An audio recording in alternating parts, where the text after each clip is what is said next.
ಮೊದಲನೇ ಪ್ರಪಂಚ. ಭೂಮಿಯೊಳಗೆ ಬೆಂಕಿ ಇತ್ತು. ಮಾನವ ಕುಲವು ದುರಾಸೆಗೆ ಬಲಿಯಾಗಿ ನಿಷೇಧಿತ ಸೂರ್ಯನನ್ನು ಮುಟ್ಟಿತ್ತು. ಗುಲಾಮರು ಪ್ರಾರ್ಥಿಸಿದರು ಮತ್ತು ಸೂರ್ಯದೇವರು ಕಾಣಿಸಿಕೊಂಡರು.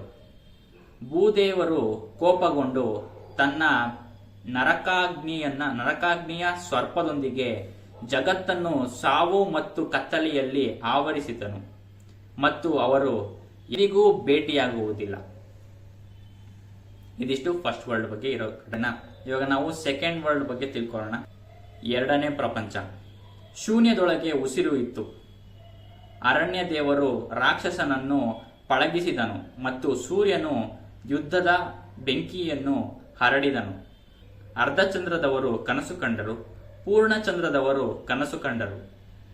ಮನುಷ್ಯನು ಸೂರ್ಯನನ್ನು ಕೊಂದು ದೇವರಾದನು ಮತ್ತು ಸಮುದ್ರ ದೇವರು ಬಿರುಗಾಳಿ ಎದ್ದನು ಮತ್ತು ಅವರು ಎಂದಿಗೂ ಭೇಟಿಯಾಗುವುದಿಲ್ಲ. ನೆಕ್ಸ್ಟ್ ಮೂರನೇ ಪ್ರಪಂಚ, ಅಂದ್ರೆ ನಮ್ಮ ಕರೆಂಟ್ ಪ್ರಪಂಚ ಒನ್ ಪೀಸಲ್ಲಿ ನಡೀತಿದ್ಯೋ ಅದೇ ನಡೀತಾ ಇರೋದು ಮೂರನೇ ಪ್ರಪಂಚದಲ್ಲಿ.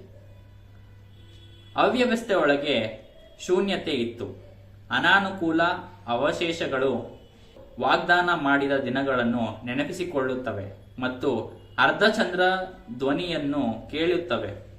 ಸೂರ್ಯ ದೇವರು ನೃತ್ಯ ಮಾಡುತ್ತಾನೆ ಮತ್ತು ನಗುತ್ತಾನೆ, ಜಗತ್ತನ್ನು ಅದರ ಅಂತ್ಯಕ್ಕೆ ಕರೆದೊಯ್ಯುತ್ತಾನೆ. ಸೂರ್ಯ ಹಿಂತಿರುಗುತ್ತಾನೆ ಮತ್ತು ಹೊಸ ಬೆಳಕನ್ನು ತರುತ್ತಾನೆ ಮತ್ತು ಅವರು ಖಂಡಿತವಾಗಿಯೂ ಭೇಟಿಯಾಗುತ್ತಾರೆ.